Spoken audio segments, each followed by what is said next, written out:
শহীদ রাষ্ট্রপতি জিয়াউর রহমান হত্যা মামলায় গ্রেপ্তার সাবেক সেনা কর্মকর্তা মোজাফফর হোসেনের বিচার সেনা আইনে হবে বলে জানিয়েছেন স্বরাষ্ট্রমন্ত্রী সালাউদ্দিন আহমদ। তবে ফৌজদারি আদালতে নতুন করে তাকে একই মামলায় অন্তর্ভুক্ত করা আইনসম্মত হবে কিনা তা পর্যালোচনা করা হবে বলেও জানান তিনি।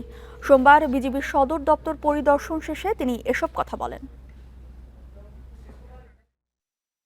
প্রায় ৪৫ বছর পালিয়ে থাকা সাবেক সেনা কর্মকর্তা মেজর মোজাফফর হোসেন গ্রেপ্তার হন বৃহস্পতিবার। এরপরই আলোচনা শুরু হয় তার বিচার নিয়ে।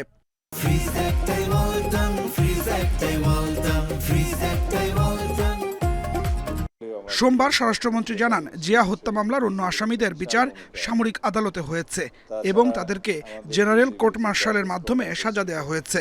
মোজাফফর হোসেনের বিচারও সেনা আইনে হবে বলে জানান তিনি।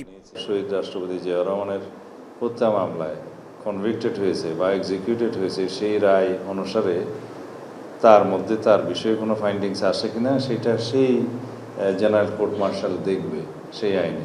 এখানে আমাদের সিভিল লতে তাকে এখন আবার মামলায় অন্তর্ভুক্ত করাটা কতটা আইনসম্মত হবে সেটা তখন দেখা যাবে। মিয়ানমারে যুদ্ধ পরিস্থিতির রেশ পড়েছে বাংলাদেশ সীমান্তেও।